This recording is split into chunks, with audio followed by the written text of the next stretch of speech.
Vamos fazer esse momento aqui, nós vamos fazer momentos das gerações. Aqui nós temos várias gerações aqui. Temos a Bela, que está representando a geração dos 21 aos 30 anos. A Bela super novinha, gente. Bela, temos, a Annelise está representando dos 11 aos 20 anos, né? Você está com quanto, Ana? 19 anos, muito bom. Uma bênção. Uma bênção, crente, essa aqui é crente fervorosa, viu, gente? Quer dar um oi? Pode dar um oi, pessoal. A Bela, a gente conseguiu, vai lá. Oi, gente, tudo bem? Boa tarde, chamo Annelise, eu tenho 19 anos, né? Vou fazer 20 esse ano. A Annelise, ela é filha da Bispa Dejane, são lá de BH, agora estão lá na Sara Betim. É uma menina de Deus, ela é estudante de medicina. Faço medicina. Medicina, inclusive tem uma célula na faculdade dela, uma guerreira, e vai para cima, não tem medo, é uma líder, é uma inspiradora. Uma célula na faculdade, merece umas palmas, não é isso? Muito bom.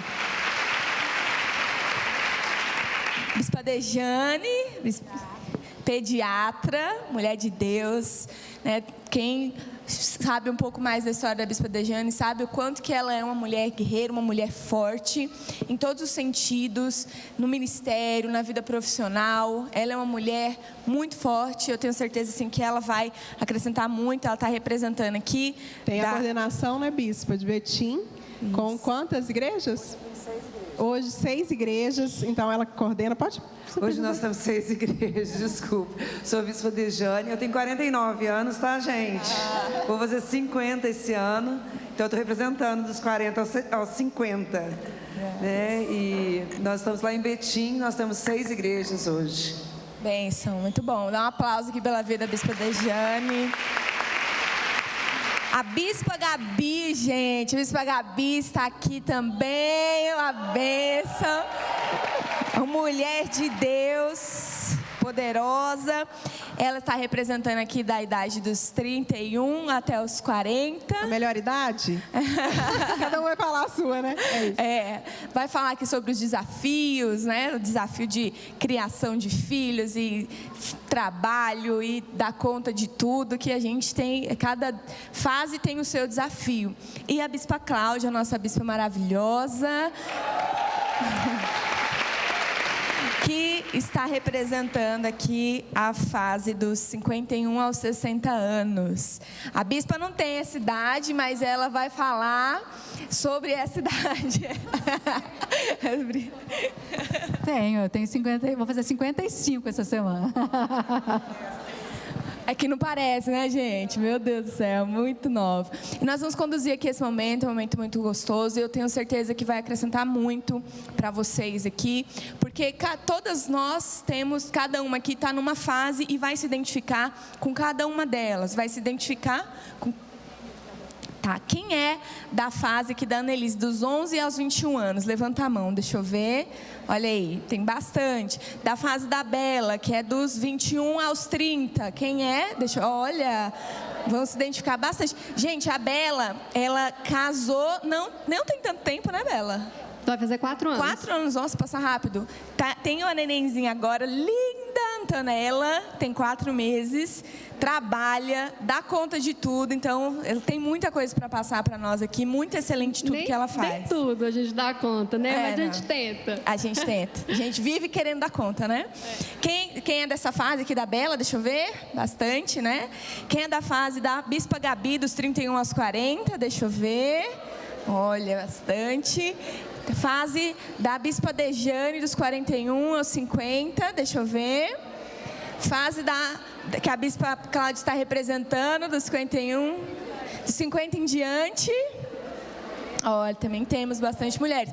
Então você vai se identificar, nós vamos perguntar, fazer algumas perguntas aqui para elas, e você vai se identificar, e eu tenho certeza que vai acrescentar muito na sua vida. Amém, mulheres? Passar para a Bispa Gabi aqui. Então vamos.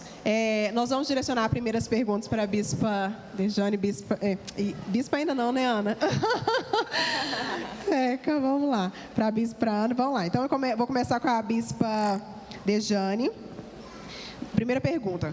como a senhora está lidando com as mudanças físicas e emocionais que ocorreram durante esse tempo, essa fase que a senhora está vivendo agora, essas mudanças. Então, eu ainda não fiz a menopausa, mulheres. Eu sei que é uma fase muito normal, né, nessa idade, fazer a menopausa. Mas, assim, eu estou me preparando para essa fase, né? E como que a gente prepara? A gente prepara tentando se alimentar melhor, fazendo exercício físico, eu faço terapia, né? Tudo isso nos prepara para esse momento que eu ainda vou viver. Eu ainda não tenho não estou nessa fase. A senhora sente sintomas disso? Não. Porque bom é que a senhora é médica, né? Então a senhora consegue avaliar, assim. Na verdade, eu fiz exames recentes e eu não estou perto da menopausa ainda. Então eu creio que ainda 1 ano por aí. Mas a gente sabe, né, para quem está passando por menopausa nessa idade, é uma fase muito difícil emocionalmente por causa de depressão, por causa de engordar muito fácil, né? A saúde, ela começa a desestabilizar muito fácil e isso precisa ter uma atenção mesmo. Eu acho que é uma fase que a gente precisa ir mais ao médico e fazer dieta mesmo, preocupar com o exercício físico, porque tudo isso nos faz ter uma vida melhor. A bispa pode falar isso melhor que eu. Eu posso, gente, sabe porque eu fiz com 48 anos.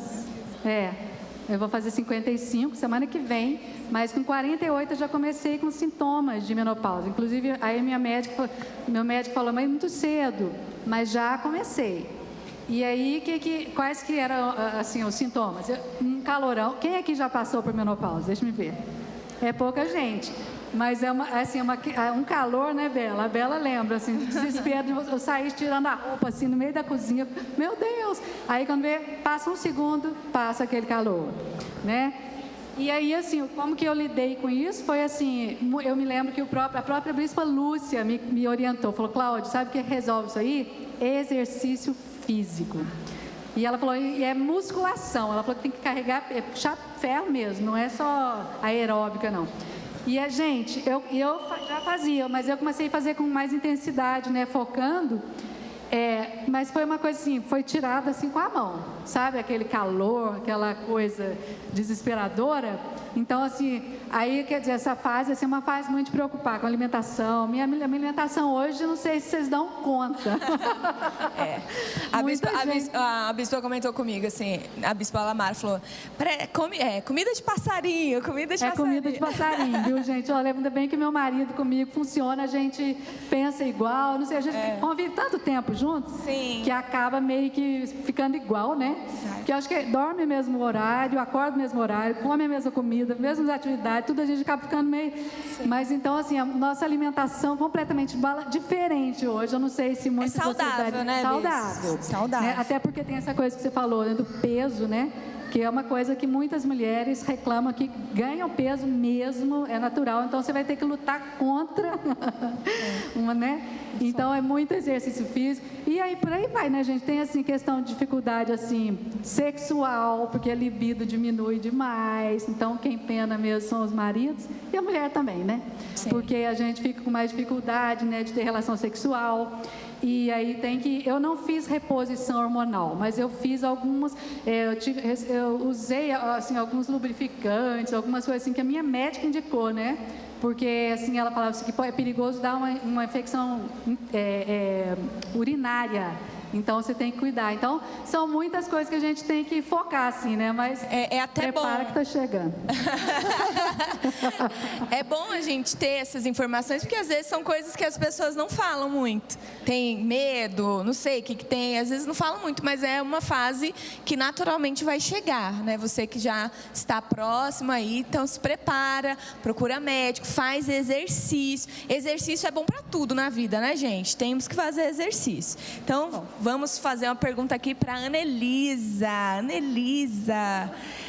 Anelisa, você que é uma líder muito forte, mulher forte já desde que eu ouço falar da Anelise como uma menina muito forte, uma líder muito forte.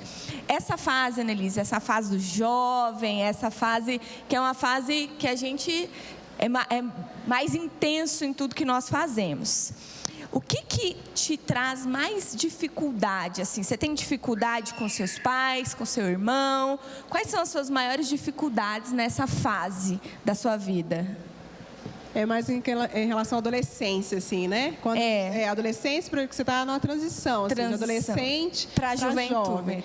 Você consegue, Ana, olhar hoje de fora e falar assim, olha, eu fiquei mais isolada. Não, como é que você lidou com essa fase, com os sentimentos que estavam na adolescência, com o seu comportamento assim, com a família? Você sentiu alguma coisa? Então, hoje, que nem a Bispo falou, a gente vê antes, né? Então, na fase dos 14, 15 anos, existiu essa mudança de humor, assim, minha, sabe? De ficar mais na minha, de rebeldia mesmo, assim, sabe? De adolescente mesmo. E, assim, o que, na verdade, fez eu mudar isso e conseguir lidar com isso foi a igreja. Porque, assim, se não fosse a igreja, ia ser muito difícil o relacionamento com os meus pais na época, assim, né? Como por um período de tempo foi. Então, fiquei mais distante, não conversava sobre nada, não sabia lidar com sentimentos, não sabia lidar com decisão. E isso para o jovem é uma loucura, né? Um monte de informação, um monte de gente, um monte de influência. E, assim, a única coisa que fez resolver, assim, e eu consegui lidar, com certeza foi igreja e foi Deus. Então, assim, até o papel dos pais de orar pelos filhos nessa época é muito importante, porque minha mãe deve ter orado pra caramba. Ô, Nelly, você pode contar para nós um pouquinho, assim, como que foi sua conversão? Eu ouvi falar que você foi escondido por revisão de vidas? Não. O que aconteceu? Eu fui no revisão de vidas quando eu tinha 13 anos de idade, mas foi por uma amiga. Meus pais nunca me obrigaram muito, assim, nunca foi algo muito mandado. E eu acho que isso ajudou muito no meu processo de conversão, né? E aí eu fui com 13 anos com uma amiga que era da minha escola na época. E aí ela me levou, me chamou para revisão. Eu não sabia que eu era filha de bispo. Ela, tipo, converteu lá na Sara. Mas na sua igreja? Ela converteu na sua igreja? Na Sara, na Terra. Não, na de BH, né? E ela não sabia que eu era filha dos meus pais na época. Que eram os bispos, né? E aí ela me levou. Aí eu lembro que na época eu já estava mais rebelde, já tinha começado assim minha adolescência doida. E aí chegou no meu pai que eu fui convidada. E aí ele falou, então você vai. E eu fui. E aí eu tive o meu primeiro encontro com Deus, né? Depois de um tempo, eu desviei, com 14, 15 anos, eu desviei. Foi quando aconteceu essas mudanças, né? Essas influências. E com os 16, 17 anos, eu sempre continuava na igreja, né? Sempre era estimulada para estar na igreja. E aí eu voltei para a igreja e continuei com o meu relacionamento com Deus muito melhor. E aí eu entrei no ministério. Como é que é esse estímulo para estar na igreja que você falou? Estimulada como? Não, você tem que ir. Não, você vai se você quiser. Como é que era esse estímulo? Só para a gente entender. Meus pais nunca me obrigaram de, tipo, se você não for, você não vai poder fazer isso, ou proibiram de alguma coisa. Mas por eu já ter ido no revisão e por eu já ter estado na vida com Deus nesse pequeno tempo antes de eu desviar, eu lembro que eles, tipo, você não vai na arena? E eu ficava, vou, então eu vou. E também, eu acho que o principal foi, nunca colocaram limites para eu ir. Então, eles devem ter gastado muito dinheiro de Uber para eu ir para a igreja nos dias que eles não iam. Então, era sempre fácil para eu ir, sabe? Eu tinha muita amizade, eles deixavam eu sair com o povo da igreja. Então, acho que isso ajudou bastante, assim, sabe? Amizades com o pessoal da igreja. Olha, os grupos, eu como psicóloga, eu sei disso aqui, né? Que essa fase de adolescência, isso aqui, o grupo é fundamental. Sim. Né? A influência de grupo assim, é muito grande na vida de um jovem. E porque ele quer se autoafirmar, aquela coisa, ele quer se desprender de casa, sair da família, mas ele precisa ter essa roda de apoio, porque se dependendo do grupo em que ele se encaixar, pode desandar tudo, né? Mas como você ficou envolvida por um grupo, né, de gente séria, com equipe. Eu era muito livre na equipe, assim, os pastores, não era um negócio tipo, se eu conversar com minha liderança, vai conversar com meus pais. Então, acho que o grupo ajudou bastante. Ah, você não tinha esse medo? Achando que você falasse, você contasse, eles iam falar? Não. Que bom. Ajudou muito a questão da equipe mesmo em si. Então é até bom, assim, quem é dessa fase, você está dentro de um grupo, que às vezes nessa fase é uma fase que nós queremos ser aceitos, mas é uma fase que às vezes você se isola. Então é importante você fazer parte de um grupo, você estar inserido dentro da igreja. Como Elis falou, a igreja me ajudou nessa fase, a igreja pode ajudar você e outras pessoas que estão nessa fase. Você que tem filhos, que está nessa fase ali da adolescência, 14 anos em diante, muito importante você também incentivar o seu filho a estar na igreja de alguma forma, não forçar, mas incentivar ele a estar lá. Isso é muito importante, amém, gente? Muito, muito importante mesmo. Bispa, voltando agora em relação aos filhos. Então, tem muita mãe aqui que tem filhos adolescentes, jovens, né? A senhora tem 2 que estão, assim, faculdade, namorando. Como é que é isso, assim? Como é que lidar com isso? Dá muito trabalho? Como é que confiar? Confio até que ponto? O que eu tenho que fazer? Quais limites eu tenho que impor? Como que a senhora lidou com isso? Bem, assim, essa fase, para mim, é uma das fases mais difíceis, ter que liberar meus filhos para namorar. Meu filho namora um filho de um bispo do interior, a filha de um bispo do interior de São Paulo. Então é um namoro à distância. Eu moro em Confins. E ela começou recentemente, 1 mês. Eu liberei ela para namorar. Eita! Mas confesso para você que no meu coração eu não queria que nenhum dos 2 casasse. Eu preciso de muita terapia. A bispa fala sempre isso. Eu preciso de muita terapia porque meus filhos são maravilhosos, gente. Ela falou que foi rebelde aqui. Eu estou tentando lembrar que dia que ela foi rebelde. Eles não são perfeitos, mas... Que a senhora não sabe, mas ela foi. A senhora não sabe dos dias que ela foi rebelde. Sim, os meus filhos nunca me deram trabalho. E a gente teve uma criação, eu e meu marido, criamos eles de tal forma que nós nunca... falamos assim, você é obrigado a estar na igreja. Nunca. Nunca a gente forçou a barra. A gente sempre deixou eles livres, no sentido assim, não é livre, por exemplo, domingo você pode ir com seus amigos para o bar. Não. Domingo é natural, nós vamos para a igreja. Né? Mas nós nunca falamos assim, você tem que ficar lá na igreja e fazer isso. Nada, a gente sempre deixou livre. Pelo contrário, a gente estimulava na forma que a Ana falava. Vai ter um evento na igreja, vai lá, vai ser legal. A gente paga o Uber para você. Ela falou do Uber, gente, porque eu moro em Confins. Você não sabe, você que não sabe onde é Confins, Confins é muito longe, gente. É como se fosse fora, fora de Belo Horizonte. Como se fosse Guarulhos, né? Aqui? Não sei. O nome é Confins, então é lá no fim. É no fim da terra.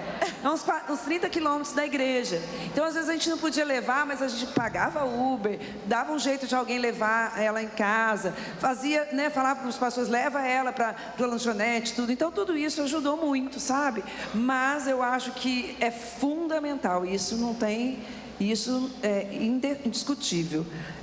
Eu orei desde que esses meninos estão dentro do ventre e oro todos os dias.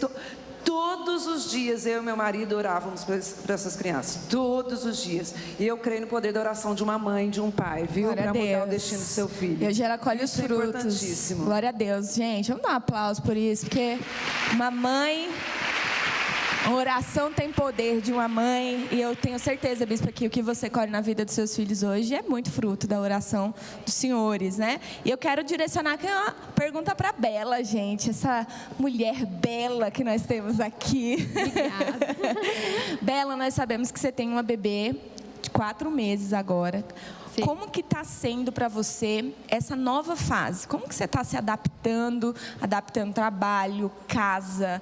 Como que está sendo a sua rotina? Como que foi a chegada da Antonella assim na sua vida? Bom, gente, agora a Antonella fez 4 meses. Então as coisas estão assim um pouco menos dramáticas, sabe?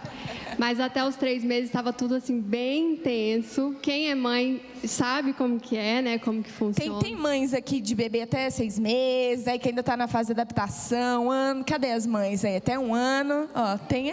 Tamo junto, né?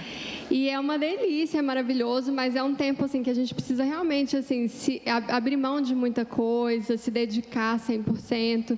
E a verdade é que eu não estou conseguindo equilibrar todas as coisas da minha vida. A gente até tenta equilibrar os pratinhos assim, mas eu fico com uma sensação constante de que tem coisas pendentes ou coisas mal feitas, sabe? A gente até faz, mas assim, ficou meio mais ou menos, não era assim que eu queria, não, mas vai assim mesmo. E eu entendo que é uma fase, sabe? Eu estava até falando com o Caio sobre isso. A gente geralmente desequilibra um pouco para depois encontrar o equilíbrio. Eu estou nessa fase meio desequilibrada, mas eu acho que as coisas vão se ajustar, né? E eu tenho tentado olhar para essa fase com um olhar mais misericordioso, sabe? Entendendo assim que é um momento, é uma fase, vai passar, tudo vai melhorar. Eu vou voltar a ter vida. Eu ficava preocupada assim, gente, será que eu vou voltar a ter tempo para mim? Eu conto ou vocês contam? Só piora, né? Ai, gente. Ô, Bela, a gente sabe que você gosta muito, assim, de ter uma vida saudável, gosta de fazer exercício. Já conseguiu voltar para academia? Então, não, na verdade, assim, estou voltando, mas não tanto quanto eu gostaria. Na verdade, assim, nem se compara com a vida que eu tinha antes. Assim, a minha agenda, a minha rotina é outra hoje. E até nesse sentido também eu estou tentando ter um olhar mais misericordioso, sabe? Menos cobrança. Eu falo, vai dar tudo certo. Às vezes eu olhava no espelho e ficava, gente, minha barriga tá mole, eu preciso voltar a treinar.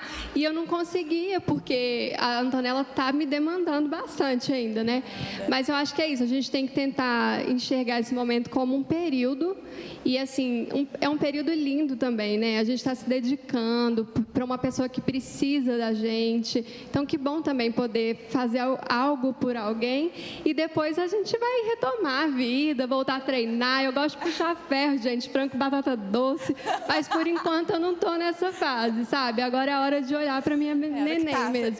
Amamentando e com fome, amamentando com fome. Eu fico com fome o tempo inteiro. Eu disse assim, gente, quem é mãe vai saber o que eu estou passando, assim. Mas é maravilhoso. É desafiador, mas a gente sente uma falta demais. É isso que eu ia falar. É uma fase que passa muito rápido. Quem tem filhos, deixa eu te ver, essa fase não voa, gente. Voa. É assim. Depois a gente fica com saudade, né? Todo mundo me avisa isso. Tem alguém com saudade, João P? Vocês ficaram com saudade? Não, aí a hora que as coisas começam a ajustar e fica tudo mais equilibrado, a gente fala, deixa eu ser louca e arrumar o segundo, né? É isso. Por isso. É isso. A gente fala, cadê meu bebezinho? Sumiu.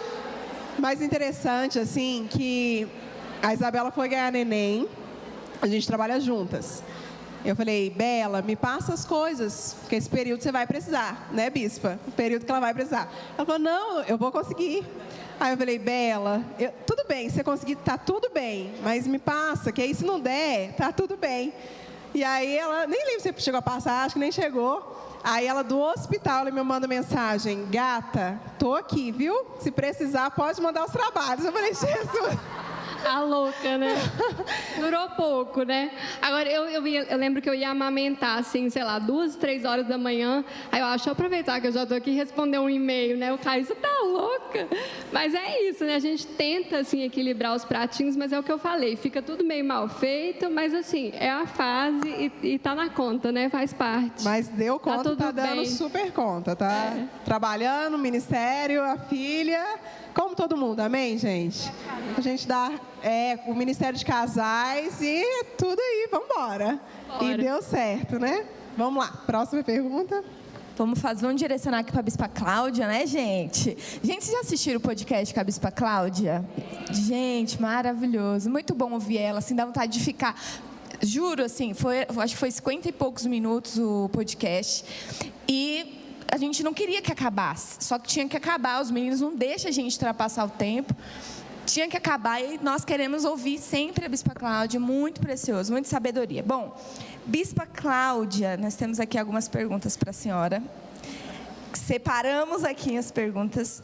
Bispa, como que você está lidando com a vida que ocorre nessa fase, após a saída dos filhos e a chegada dos netos. Quem viu o nosso podcast? Quem viu o nosso podcast? A Bela ficou famosa. É bom que a Isabela está aqui hoje e vai falar, né? Quando a Bisa falou, Bela, é bom que você conta como é que você se sentiu aí. O tema podia ser tchau, Ela quase Bela. me expulsou de casa, gente. Não existe esse negócio de ninho vazio pra ela, não. Ela tá feliz que a gente saiu de casa. Eu falei no podcast que a Bela, quando foi casar, eu falei... Ela estava lá, né, preparando para casar. Eu falei, vai logo, eu quero ficar sozinha com seu pai. Ela casou já com 30 anos, né? Eu casei com 20, casei novinha. As minhas filhas demoraram mais assim, hoje em dia, né? A moçada. E aí, então, eu falei que... Eu estava contando no podcast que uma amiga minha, uma bispa, veio outro dia falar para mim, como é que você está dando conta do ninho vazio? Eu falei, minha filha, que ninho vazio, meu ninho está cheio de amor. Estou adorando essa fase, porque eu casei muito cedo e acabou que, assim, quase não vivi sozinha com meu esposo. Com 5 meses de casada, eu já engravidei do Gabriel. Então, assim, a minha vida foi cuidar de filhos até hoje, né? E aí, então, quando ela saiu, a outra filha nossa mora fora, nos Estados Unidos, então agora a nossa casa é para nós, estou adorando. Curtição, vida, né, gostosa, porque a gente se ama, a gente construiu isso muito bem, né? Agora você perguntou sobre essa questão dos netos, né? Gente, eu vejo assim que o neto na vida da gente não tem nada mais especial, sabe? Assim, eu vi que tem poucas pessoas mais ou menos dessa faixa etária, né? Mas é maravilhoso, porque assim, você revive a sua história, mas de uma forma mais leve, não é isso? Pode devolver quando chora, né? Isso, chorou, vai com a mamãe. E assim, é muito gostoso, né? Porque assim, eu fui muito intensa como mãe na infância, dediquei minha vida para os filhos, depois que fui trabalhar isso aqui, né? Então, dediquei, não tenho culpa nenhuma. Porque eu dei muito, mas assim, aí com a volta dos netos, parece assim que os sonhos, sabe, começam de novo, porque até é o seguinte, a gente acha assim, né, criei meus filhos, agora vou ficar livre, não tenho mais responsabilidade, eu tenho tipo, uma coisinha para te contar. Quando os netos vêm, responsabilidade toda de novo, porque a gente preocupa como se fossem os filhos. Então, eu me preocupo com os netos, com o futuro deles, com a educação deles. Então, não vai acabar nunca, a verdade é essa. Só que é uma coisa mais leve, né? É uma coisa mais gostosa, a gente curte muito os netos, é uma coisa mais, como eu disse, é mais leve, né? O filho é muito aquela responsabilidade, aquela pressão. Já com os netos, não, é muita curtição. Eu fico olhando, relembrando dos meus filhos, nos netos. Daí eu olho, vejo o Davi, a Milena, me lembro do Gabriel, das meninas, da criação. É maravilhoso. E os sonhos da gente, né? Que é agora investir nos filhos, pensar no futuro deles, dos netos, né? Pensar no futuro deles. Então, assim, ele traz, assim, ele revigora a gente. Essa fase é uma fase deliciosa porque renova, é um renovo. Neto é um renovo na vida, né? Delicioso. Bom. Vamos lá. Eu queria perguntar para a Ana agora. Ana, fala um pouquinho para a gente sobre a faculdade. A gente tem muita gente nessa faixa etária aqui, porque você abriu uma célula. Como é que foi isso? Como é que você tomou essa iniciativa? Como é que foi se posicionar? Foi difícil? Como é que você criou essa coragem, assim, eu vou abrir uma célula, vou fazer? Conta para a gente. Então, quando eu entrei na faculdade, eu sempre tive vontade de ter uma célula lá. Só que lá tem uma liga, em BH tem algo muito grande, assim, que é de outra igreja e que tem em pontos em faculdades assim. E lá eles abriram uma liga. Na faculdade de medicina existem ligas. Eu não sei como explicar muito bem, mas é uma associação. Então tem, por exemplo, lá tem liga de pediatria e abriram uma de estudo bíblico. E aí meu irmão ficava falando para mim, porque ele é da mesma faculdade, que o povo não aceitava ter uma célula porque existia liga, que era de outro pessoal. Aí eu falei assim, então eu vou me infiltrar. Eu vou entrar na diretoria dessa liga. E aí eu comecei a ir, eles chamam de clubinho. Aí vocês vão entender porque eu estou falando isso. E aí eu comecei a ir, passou um ano, eu estava indo, entrei na diretoria deles no começo desse ano. E aí eu sempre tive essa vontade, mas no começo do ano Deus começou a me incomodar muito. Tipo, tá na hora de você fazer alguma coisa diferente. E eu morrendo de medo, né? Falei assim, nossa, o que eu vou arrumar? Porque ia 3 pessoas, 4 pessoas. E aí, eu entendendo isso de Deus, eu falei, tá bom. Então, aí entrei nas estratégias, né? Primeiro, eu chamei uma menina que participava dessa liga, era da minha sala, que é crente, e falei para ela, a gente tem que mudar isso.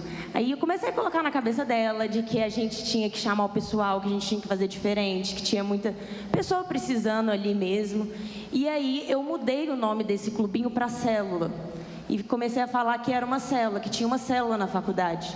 Só de fazer isso, gente, apareceu gente que era desviada, gente que ia numa célula em outra igreja, e começou a aparecer gente na faculdade, né? E toda quinta, às 11h30, lá na faculdade.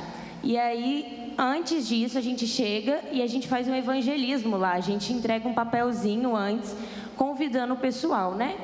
E aí, a experiência, no caso, a gente tinha muito medo. Até essa amiga minha, a gente ficou assim, será, o que o povo vai falar? Mas uma foi apoiando a outra, entendendo o propósito. E, gente, eu até falo com minha mãe assim, eu acho que o limite está na nossa cabeça mesmo, sabe? Porque, se eu for falar, foi uma pessoa que eu nem convidei diretamente, que falou só tipo, eu não gosto muito desses negócios não, falou um pouquinho mal. Mas todo mundo que a gente entrega o papel fala, ai, que legal, que interessante que vocês têm e tal. Ninguém nunca criticou a gente na nossa cara, assim, sabe? E começou a fazer tanto efeito que tem dia que a gente chega e vai entrando pessoas, fala assim, a gente fala, é a primeira vez, né? A pessoa, sim, é a primeira vez.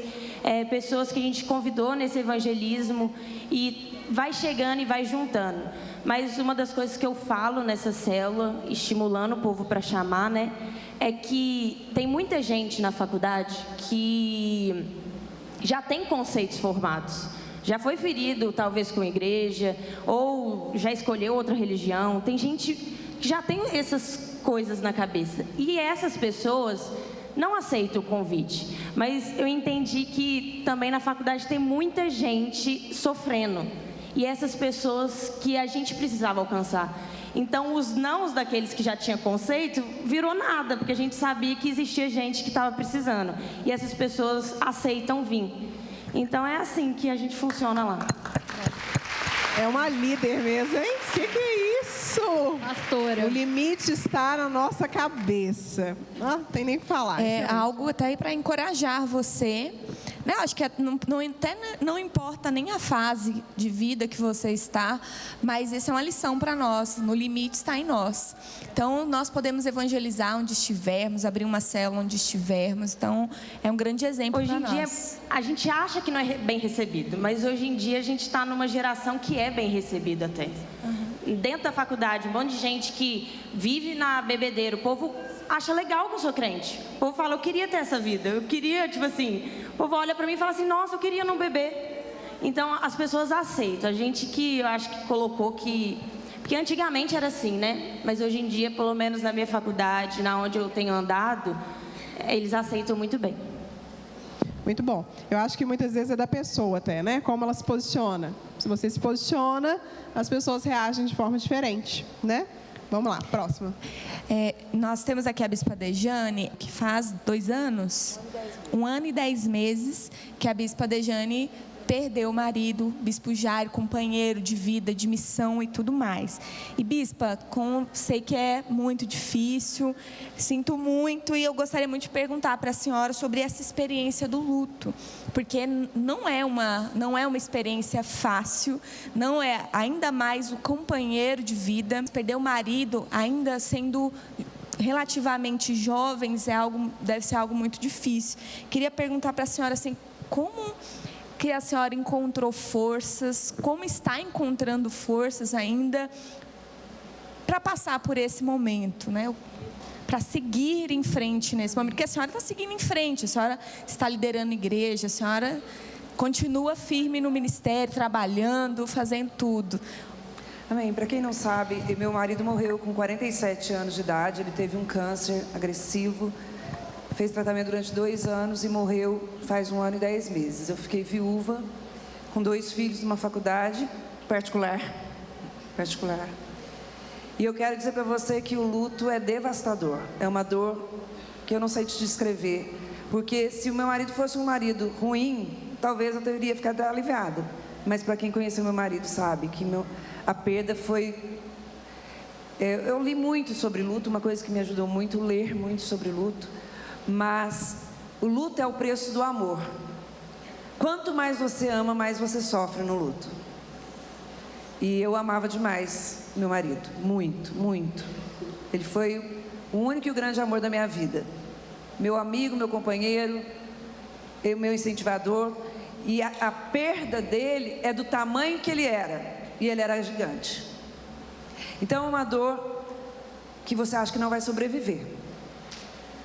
Você não tem forças mesmo. Eu falei, quando eu vi essa pergunta, eu falei assim, onde que encontra força? Eu falei assim, eu não encontrei força nenhuma. Pelo contrário, eu me senti a pessoa mais frágil. Eu me tornei a pessoa mais frágil do planeta. Tudo dói, tudo é difícil, tudo é complicado. Mas eu quero te falar duas coisas que me deixaram em pé, pelo menos, me fazem levantar de manhã. Primeiro, eu tenho uma missão muito clara com os meus filhos. Eu e meu marido tínhamos algo muito claro. Nós vamos formar esses meninos, nós vamos casar bem esses meninos. Esses meninos precisam de mim ainda. Porque se eles não precisassem de mim, sinceramente, gente, eu pedi muitas vezes para morrer. Muitas vezes eu pedi para Deus me levar. E a outra missão que Deus me deu é a missão que me sustenta a cada dia. É trabalhar na obra de Deus. É estar na igreja. A igreja é onde eu sou fortalecida todos os dias, né? Eu quero dizer para você que eu fiquei um tempo do luto, assim, de cama mesmo, sem dormir, com insônia, fazendo tratamento psiquiátrico mesmo, com antidepressivo. Não é porque eu sou bispa, eu não passei por tudo isso. Passei muito mal. Mas chegou depois de um mês que eu estava... Agora você imagina, a gente perdeu o nosso bispo da nossa igreja. Imagina o que era para mim pisar naquela igreja. Eu não conseguia ir num culto assim que o Jairo morreu. E aí eu falei, não, eu preciso da igreja. Eu preciso da igreja. E aí eu fui, na primeira vez que eu fui no culto depois que o Jairo morreu, foi em Betim. Foi na igreja de Betim. E aí eu descobri que é lá na igreja, no altar, que eu sou renovada todos os dias, para conseguir acordar todos os dias. E é uma luta todos os dias. Então é Deus, gente. É Deus. Quando eu falo a igreja, é a missão, né? É o propósito, a missão dos filhos, é o apoio dos filhos, são as pessoas da igreja, né? São os meus líderes que estiveram comigo em todo momento, que me apoiaram, que oraram comigo. Então, se eu não tivesse isso, eu tinha, sinceramente, desistido. Deus é sempre o nosso sustento, e a igreja, assim, é algo que realmente faz toda a diferença na nossa vida, né? Então, se você está passando por alguma fase assim difícil, às vezes tem pessoas que procrastinam muito o luto, né? Eu fui uma dessas pessoas que procrastinei o luto. Não, vamos levar a vida normal aqui até o dia que eu senti. Então, às vezes você precisa viver, então se apega em Deus, vive, busca ajuda da sua liderança, se precisar, busca terapia, todo mundo devia fazer, é muito importante para nós conseguirmos passar por essa fase, que é uma fase tão difícil. Nós estamos com o tempo muito esticado, a gente tinha 1000 perguntas para fazer aqui, mas nosso tempo foi. Então, Bispa, obrigada por ter compartilhado. Ana, obrigada por estar aqui conosco. Eu não sei se a gente libera e finaliza com a Bispa e com a Isabela. Então, eu queria que você ficasse de pé, desse uma salva de palmas para a Bispa Dejane, para a Ana. Obrigada por compartilhar conosco. Obrigada por falar conosco. Ana, você é uma líder, hein? Que é isso? Um pouquinho que solta. Aqui a gente vê a força. Bispa é uma gigante. Glórias. Obrigada por terem vindo. Tchau, obrigada. Mãe. Então vamos, a gente fecha aqui. Eu estava aqui perguntando e olhando o tempo, que ela tinha que sair. Uma pena, É uma Você pena. pegar o voo correndo ali. Mas é isso, mas tão importante falar sobre isso, conversar sobre isso, porque muitas vezes é um tabu, Pode né, sentar, Bispa? mulheres, pode sentar mais uns minutinhos. Já estamos fechando. Nós vamos já. finalizar agora e com sorteio, tá bom? Você acha que continua ou fecha? A gente fecha aqui, calma. É bom falar sobre o luto e conversar sobre, porque muitas vezes é um tabu, que as pessoas não conseguem falar sobre, né? E pedir ajuda, que a gente viu aqui que ela pediu ajuda mesmo, precisava de ajuda e pediu ajuda, acho que é o mais importante. Bom, vou fechar com a última pergunta para a Bela, depois você finaliza com a Bispa, tá bom? Tá bom. Bela, vamos lá. Coelha, né? Filho pequeno, trabalho, ministério, como você conseguiu, como você está lidando a questão do casamento, marido, muitas vezes você tem filho, o filho demanda muito, está novinho, então como que você, na sua cabeça, ou como que você fez para que seu marido muitas vezes não ficasse de lado, ou como você como mulher, né, como esposa. Dá licença só um minutinho, até porque, gente, é muito comum nessa fase da vida, fase de primeiros filhos, o casamento entrar em crise, né? Porque as mães não sabem dosar essa relação com a criança, né? São muito intensas ali. Muitas vezes o casamento estremece, né? Então eu acho interessante saber de você, como que você está lidando com isso, como é que você está dando a volta por cima aí no seu relacionamento conjugal. Então, é muito importante essa pergunta, porque agora que a gente está fazendo o curso de casais, dando o curso de casais, eu vejo também que é uma demanda mesmo nos casamentos, né?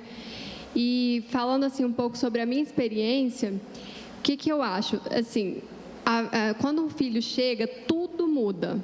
Tudo muda, gente. A gente muda, o nosso corpo muda, a rotina muda, a dinâmica da casa muda, as prioridades mudam e o casamento muda. O casamento muda. Antes eram 2 e depois tem uma pessoa, uma terceira pessoa, um intruso ali, né? Então o casamento muda e a gente precisa de muita sabedoria, assim, para lidar com esse momento, para não entrar em crise mesmo. Então, o que tem funcionado para mim, assim, a gente tem conversado muito, eu e o Caio, assim, então o diálogo, essa coisa de conversar mesmo, alinhar a expectativa, o tempo inteiro a gente senta para conversar, para ter uma DR, para alinhar as coisas, isso tem sido muito importante. E acho que a segunda coisa é a humildade, sabe? Humildade para aprender, humildade para reconhecer o erro, pedir perdão, para ouvir, sabe? Eu percebo assim que nós mulheres, a gente carrega o bebê dentro da gente. E depois que a gente carrega o bebê, é comum que a gente tenha mais tempo de licença maternidade do que o marido. Então, é comum que a gente conheça mais o bebê, entenda mais sobre o bebê, entenda mais sobre o choro. E o que eu percebo, assim, é que às vezes a mulher age, por conhecer mais o bebê, assim, como se ela não tivesse nada para aprender com o marido. Sabe? E como se o filho fosse só dela também. E não é verdade isso, né? Então, o que tem funcionado para mim, gente, é aprender a ser humilde e olhar para mim mesmo. Falar, eu posso aprender com ele. A gente está aprendendo junto, a gente é um time, a gente não está competindo um com o outro, sabe? E ter essa humildade de reconhecer o erro, de aprender a pedir perdão, de aprender a conversar, aprender a ouvir. Isso tem funcionado lá dentro de casa, sabe? Eu acho que é essa coisa do diálogo e essa coisa dessa humildade, sabe? E além disso, eu acho também que aprender assim, achar um tempo para vocês. Então, fez a rotininha do sono, colocou a criança para dormir, vai ver uma série juntos, vai assim, jantar, comer alguma coisa juntos, porque é comum que o casamento fique de lado, né, quando chega um filho. Então, é aprender a encontrar esse espaço também para o casal, né, muito importante. Muito bom. Eu lembro, pode dar uma salva de palmas. Muito bom. Eu lembro da Bispa Lúcia que fala isso, né? A questão de você tirar o pai de cena, porque o contato com a mãe, com o bebê é muito grande. Você está amamentando, você está cuidando, ficou na sua barriga. E se você não dá espaço para o pai não tem espaço mesmo na relação. Fica a relação filho, né, e mãe. Na verdade, eu acho que a gente é responsável por criar essa conexão do pai e do filho. A mãe que faz essa ponte. Porque o pai fica um pouco isolado nesse primeiro momento, assim, né? A conexão é muito mais da criança e da mãe. Então, a gente é responsável por inserir o marido, né, dentro desse relacionamento. Muito bom. Muito bom, muito bom. Falando aqui, vou fazer uma pergunta aqui para a Bispa Cláudia. Bispa, nós sabemos que quanto mais tempo vai passando, a tendência maior é olharmos para trás, para os acontecimentos, as coisas maravilhosas lá de trás. Como é para a senhora hoje sonhar com o futuro, projetar o futuro, sem ficar tão presa no passado, nas conquistas e tudo mais? Bom, gente, olha, é interessante que assim, eu vejo isso, eu estava falando agora com o Gabriel ali, a gente começa a contar muita história, é porque você está ficando velho. Eu vou na casa da minha mãe, meu pai é uma história aiada que não tem fim, mas só conta história. E às vezes eu começo a contar, né, para os meninos. Nossa, isso quando aconteceu, tal, no passado, quando vocês eram assim, assado, eu falei, gente, eu estou envelhecendo. Mas eu penso assim, Renata, que a gente tem que ver a vida...